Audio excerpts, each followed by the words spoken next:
Bienvenue, traileuses, trailers, runneuses, runners, dans ce nouvel épisode du 5 km à l'Ultra Trail, podcast qui partage des conseils pour que vous puissiez courir et atteindre vos objectifs personnels dans la course à pied. Salut les amis, bienvenue dans ce nouvel épisode du 5 km à l'Ultra Trail. J'espère que vous allez bien, que la semaine démarre plutôt pas mal, ce serait mieux. Alors, de quoi je vais te parler ? Écoute, là il est dimanche soir, je viens de faire une petite vidéo finalement, je me suis enregistré juste pour un réel. J'avais envie de partager ça hier soir, donc du coup pour toi c'est hier soir, si tu écoutes la première journée. Mais ouais, j'avais besoin de ça parce que je trouvais que c'était sympa comme idée. L'idée, c'est comment passer de la route au trail. Enfin, c'est pas l'idée, c'est ce qui m'était venu hier. Comment passer de la route au trail. Et tout simplement en remplaçant la quête du plus vite par celle du plus loin. Voilà, tout simplement. Je pense que ça résume en fait les deux différences, enfin la différence entre ces deux sports un petit peu différents quand même. La course sur route et la course sur chemin, c'est pas du tout la même chose. Clairement, c'est avec des baskets, ok, ça est sur deux jambes, d'accord, mais le reste, c'est pas du tout la même façon de penser, la même façon aussi de s'entraîner. Et je trouve que le trail est bien moins destructeur que celui de la route et on y prend beaucoup plus de plaisir. Mais ça, c'est personnel. Moi, j'ai commencé aussi par la route, j'ai fait des semi-marathons, j'y prenais du plaisir, du marathon aussi, mais c'est différent. Donc, allez, si je m'emportais un petit peu, je dirais que le trail, c'est la suite logique de la route. C'est l'évolution d'un coureur sur route, il passe sur chemin. Voilà, pour gagner en expérience, gagner en plaisir. Je pense que la notion de plaisir, au-delà du résultat, c'est pour ça qu'on se met à faire des trails. Donc, remplacer la quête du plus vite par celle du plus loin, plus longtemps, je trouve que ça résume pas mal. Mais ça, c'est assez personnel. Et voilà. Mais j'en ai quand même fait un petit réel, un petit 45 secondes d'audio pour compléter cette image, cette image que j'ai mis, comment passer de la route au trail. Voilà. Alors, de quoi je voulais te parler aussi ? Bon, en fait, ma femme a pris... Enfin non, c'est pas ma femme, c'est moi. J'étais curieux d'un programme pour débutants. Alors tu sais que moi j'aime bien les débutants, je fais les débutants, je fais les moins débutants, je m'adapte à toi si tu veux me faire confiance, avec plaisir. Généralement ce sont pas des élites, les élites ils ont pas besoin de podcasts, normalement de conseils, ils ont normalement un entraîneur, ils ont tout ce qu'il faut, les gars ils s'entraînent X heures par jour, par semaine, donc normalement je ne serais pas amené à coacher un élite. Et puis, ça, je ne sais pas si ça m'intéresse, en fait, tu vois. Vraiment, enfin, si, je sais que ça ne m'intéresse pas. Moi, ce qui m'intéresse, c'est de faire progresser, amener les gens à comprendre leur entraînement pour qu'ils arrivent à le reproduire plus tard, sans se blesser et en évitant les séances ou les erreurs classiques que moi j'ai fait aussi, que je continue peut-être à faire aussi. On apprend tous les jours. Mais du coup, voilà, mon audience, je pense que c'est pas ceux qui courent, qui sont les premiers du podium, même si c'est pas pour dénigrer, mais je pense que la plupart, et c'est aussi l'un des aspects du trail, on court pas pour faire un classement. Enfin, on court pas pour le podium. On sait qu'on va pas gagner. Après, on regarde le classement évidemment, mais on sait qu'on va pas gagner. On fait nos courses déjà pour terminer, suivant la longueur de la course, suivant notre capacité aussi. Un premier 30 km, c'est beaucoup. Un premier 20 km, chacun son Everest, mais l'Everest change au fur et à mesure de notre expérience. C'est pas parce qu'à un moment tu cales, tu cales pas, mais tu dis waouh, 20 km, 30, 40, 60 km, waouh, ça fait beaucoup. Mais une fois que tu les atteins, bim, c'est bon, la tête est passée à autre chose, tu sais que tu es capable de le faire. Donc un Everest, ça évolue, les objectifs comme ça évoluent au fil du temps. Donc pour en revenir, parce que je suis curieux quand même, et il y avait une promo là sur un programme d'une personne qui est bien, enfin qui a l'air bien. Moi j'aime bien, elle fait de l'humour, tout ça, et elle fait aussi la course à pied, des programmes de course à pied, et du coup j'étais un petit peu curieux de savoir, tiens, qu'est-ce qu'elle propose pour des débutants. Sa page de vente, c'est vraiment pour des débutants. Donc son programme est sur, alors je l'ai devant les yeux, est sur 8 semaines. Si j'arrive à l'avoir, ouais, 8 semaines. Alors, c'est pas pour dénigrer son programme, je ne vais pas dire de qui ça vient, mais en règle générale, j'en ai regardé plusieurs programmes et ils sont souvent, très souvent, à 90% pareil. Et moi, ça me met les poils, ça m'irrisse les poils, vraiment. Je comprends pourquoi les gens se blessent. Autant je le savais, mais en fait, j'ai acheté, toi, ce programme et je m'attendais à quelque chose de plus, oui, plus qualitatif, mais surtout mieux en fait. Parce que si je donne ce programme à ma femme qui débute, je pense qu'elle arrête. Elle arrête vraiment parce que la notion de plaisir, elle n'y est quasiment pas.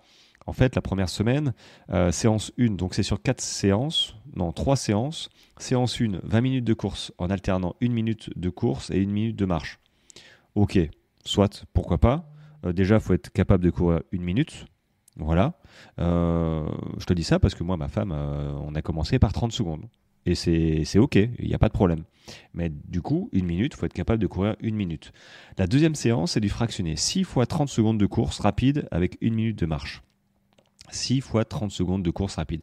C'est-à-dire que là, tu te mets déjà dans le rouge. Tu te mets déjà dans le rouge, alors que quand on commence comme ça, il y en a beaucoup qui... c'est ingrat, quoi. C'est difficile. On se met à la course à pied, ma femme se met à la course à pied. Pour l'instant, elle me dit, écoute, j'ai pas de plaisir. Je lui dis, c'est normal. Et encore, elle fait des séances vraiment que je lui donne. Elle y va avec progressivité et j'évite de lui faire du fractionné. Donc elle est toujours en aisance respiratoire. Alors oui, ça lui demande quand même des efforts. C'est pas parce qu'on est en aisance respiratoire que c'est de la marche. Non, ça reste du sport. Elle court pas vite, mais elle court à son rythme et elle court quand même. Mais là, si je lui dis, écoute, tu fais 6 fois 30 secondes de course rapide, elle va me dire, écoute, non, t'es gentil, mais j'ai plus envie de mettre mes baskets. Clairement. Bon. Séance 3, renforcement musculaire. Bon, il faut avoir le temps aussi de faire du renfort musculaire, c'est comme tout. C'est sûr que dans le meilleur des mondes, oui, il faut faire un petit peu de renfort musculaire. Mais bon, quand tu as les enfants, l'école, le boulot, bon, je dis pas que c'est pas possible. Je dis juste que, ok, c'est pas forcément opportun de faire du renfort musculaire quand on débute la course à pied. On a autre chose à faire. Séance du coup 4, 20 minutes de course en alternant 1 minute de course avec 1 minute de marche. Donc elle refait la première séance. Donc ça, moi je trouve que c'est déjà un petit peu beaucoup. Alors, il n'y a pas que elle. Attends, quand je regarde la semaine 2, 25 minutes de course en alternant 2 minutes de course et 1 minute de marche. Ok, pourquoi pas. Fractionné, voilà, 8 fois 30-30. Bon, on continue à faire toujours plus. Pourquoi du fractionné ? Troisième, 6 fois 1 minute de course. Il y a toujours du fractionné. Donc en 3 semaines, il faudra courir 30 minutes de course en continu. Waouh! Si je vais dire ça à ma femme, je pense qu'elle va me balancer, elle va me balancer ses godasses dans la tronche. 30 minutes de course en continu en 3 semaines. Si t'es pas un minimum sportif, tu le fais pas en fait. C'est pas possible. Donc là, j'ai acheté un programme 30 balles à 30 euros, alors il est vendu 50. Pour avoir un PDF qui me dit de courir 30 minutes au bout de 3 semaines avec du fractionné, j'ai envie de te dire non, c'est pas, non, c'est nul. Alors du coup, j'ai regardé les autres applis. Bon, sur internet, j'ai tapé plan d'entraînement débutant. Bon, pas de surprise en fait. Malheureusement, pas de surprise.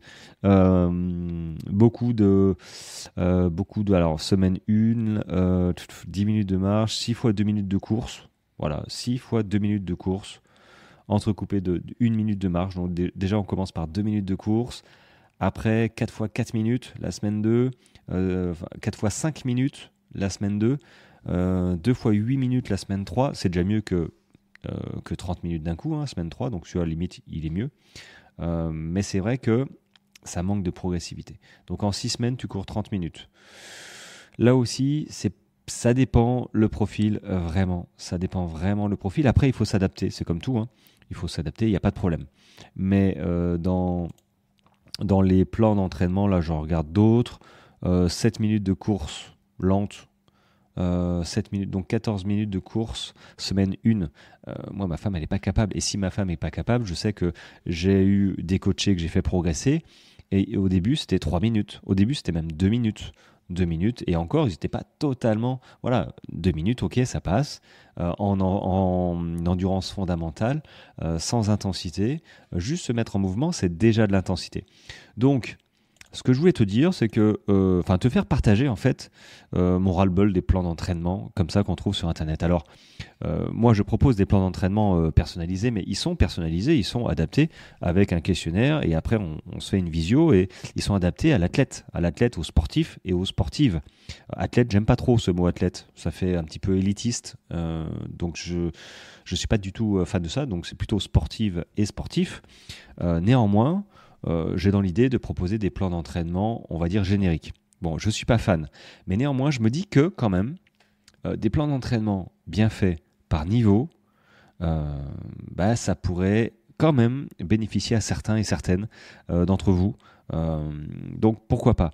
Et quand je vois ces plans d'entraînement, évidemment, il faut réussir à avoir cette logique, de se dire, de prendre du recul en fait, et se dire ok, là, bon, c'est le plan d'entraînement, il n'y a pas de problème, je dois le suivre, tu sais, un plan d'entraînement prépa, semi, marathon ou 10 km, je dois le suivre, mais est-ce que c'est ok? Est-ce que là, est-ce que je ferais pas une bêtise si je faisais la séance du dimanche, sachant que finalement j'ai pas couru 4 fois mais une fois, et en plus je suis malade? Est-ce que ça vaut le coup de faire, je sais pas moi, la sortie des 30 km dans ma prépa du marathon ce dimanche-là? Et on n'a pas ce recul-là quand on commence, c'est normal parce qu'on n'a pas vécu, on n'a pas le ressenti, on n'a pas de on n'a pas de normes en fait. Donc la première fois ou les premières fois qu'on fait les choses, bah oui, ça va devenir notre norme. Mais est-ce que je fais bien, est-ce que je fais pas bien? C'est sûr que si on a du mal la première fois, on va se dire ah, j'aurais peut-être dû faire ça. Et du coup, les fois suivantes, on rechange. Ou on refait les mêmes erreurs, j'ai envie de dire, mais on rechange, on adapte. Mais c'est vrai que du coup, t'es emmerdé avec un plan d'entraînement si tu sais pas trop quand est-ce qu'il faut lever le pied, ou comment adapter une semaine d'entraînement quand elle se passe pas comme prévu. En fait, c'est surtout ça qui pose problème. Les plans d'entraînement, c'est fait pour, j'ai envie de dire, c'est fait pour des robots, tu vois, des robots qui pourraient courir.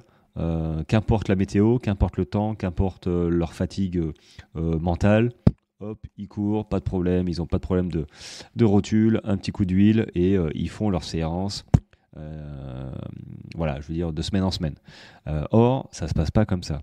Surtout quand on se connaît pas trop, quand on se lance sur une première distance, oui, que ce soit un 10, 20, 30, 60, 80 km ou 100, bon après on commence à se connaître. Ça reste une première expérience, ça reste un défi, on se met en danger, donc on explore d'autres potentiels qu'on a en nous, mais par contre ça reste l'inconnu. Voilà. Et du coup, on se réfère à des plans d'entraînement. Il y en a qui font confiance à des coachs, notamment moi, pour éviter des erreurs. Mais si tu passes par un plan d'entraînement, ce qui est bien aussi, hein, il faut avoir cette façon de penser, ce recul en fait sur ce plan d'entraînement. Ok, là, il me fait ça pour telle raison. Ok, mais là, j'ai pas le temps de le faire. Alors, comment je remplace? Et il faut faire attention à l'erreur suivante, c'est-à-dire que sur un plan d'entraînement, quand tu as prévu 4-5 sorties dans ta semaine, ou allez, 4 sorties dans ta semaine, que tu n'as pas eu le temps, tu n'en as fait qu'une, ne fais pas l'erreur de déplacer les séances à la semaine qui suit en disant ok, la semaine prochaine je vais pas en faire 4, je vais en faire 6 pour rattraper un petit peu, toi. Je te dis ça parce que il y a certains de mes coachés qui m'ont soumis cette idée, et là je leur dis hop hop hop, le corps il s'en fiche, que non, ça marche pas comme ça. D'un coup d'un seul tu vas surcharger ton corps en fait, une surcharge d'activité, hein, et forcément point de vue progressivité, elle prend une claque, quoi. Donc non, ce qu'on n'a pas pu faire, c'est pas grave, on n'a pas pu faire, on adapte simplement, sachant qu'il n'y a pas mort d'homme. Si on peut pas sortir 2-3 fois dans la semaine, ok, c'est pas grave, on sort une fois, et puis la semaine qui suit on reprend notre rythme. Voilà, faut s'enlever cette pression absolument de suivre un programme à la lettre. Non, faut essayer de réfléchir et de se poser les questions. Tiens, pourquoi je ferais ça, et comment je peux faire autrement, à la place de se mettre cette pression inutile de devoir absolument suivre les séances quand tu sais au fond de toi que ça va pas le faire. Si tu sais ça, si tu as cette impression, moi je te dirais de lever le pied. Il vaut mieux en faire un tout petit peu moins qu'un petit peu trop. Surtout dans une prépa semi-marathon, marathon, enfin route, tu vois, qui sont vraiment traumatisants parce que on court sur du béton, qui voilà, hein, pour les articulations, il n'y a pas pire. Et surtout, on a toujours les mêmes foulées. Voilà. Et ça, c'est vrai que le trail, c'est cool parce que du coup, on a des appuis différents. Sur route, on a des appuis, voilà, c'est toujours les mêmes. Donc il faut faire très attention. Et ouais, c'est vrai que sur route, je trouve que, je ne sais pas s'il y a des statistiques d'ailleurs de blessures par rapport au chemin, trail et route. Voilà, je ne pense pas, hein, parce que c'est un petit peu compliqué. Il y en a qui font les deux, moi je fais parfois les deux. C'est pas évident, mais je pense que les gens doivent peut-être. Après, les causes sont pas les mêmes sur trail. Je pense que doit y avoir plus d'entorses, tu vois, de choses comme ça que sur route, évidemment. Mais la route en lui-même, hein, en elle-même, hein, c'est hyper traumatisant. Donc, ouais, faites attention quand vous prenez des plans d'entraînement. Ayez un regard critique là-dessus. Ne suivez pas bêtement tout ce qui est marqué. Voilà. Et puis si vous avez si vous avez des questions, vous avez besoin de réponses, contactez-moi. Je réponds quasiment tout le temps quand je suis pas trop dans la raquette, avec plaisir. Et puis voilà, je reproposerai, je pense, au début décembre, des plans personnalisés. Et puis voilà, c'était mon premier épisode de cette semaine. J'espère que, bon, un petit coup de gueule tout vite sur les plans d'entraînement, mais j'étais assez déçu en fait d'avoir payé finalement 30 balles, un peu moins, ouais, 29 je crois, ce plan d'entraînement qui, merde, fait chier quoi, deux PDF et si tu suis ça, bah, limite ça va pas le faire. Donc bon, j'étais un petit peu déçu. Donc tout ça pour dire que soyez critique envers les plans d'entraînement que vous suivez. Et si jamais tu te poses des questions, bah, pose-les-moi. Dans la description de chaque épisode, il y a un petit lien qui dit envoyez-moi un message, par exemple, comme d'autres. Hein, tu verras. Si tu te poses des questions sur mon accompagnement, c'est aussi dedans. Voilà. Allez, sur ce, je te libère, je te souhaite une très bonne journée, je te dis à demain pour un prochain épisode et puis merci de ta fidélité. Encore une fois, merci de noter le podcast quand vous en avez l'occasion, de communiquer sur le podcast, sur Insta, sur Facebook, sur TikTok peut-être, je ne sais pas. Mais en tout cas, ça le fait grandir, ce petit bébé qui va avoir 2 ans au mois de février. Bon, c'est un gros bébé, hein. Voilà, bon bref. Allez, bonne journée à toi. Ciao, ciao.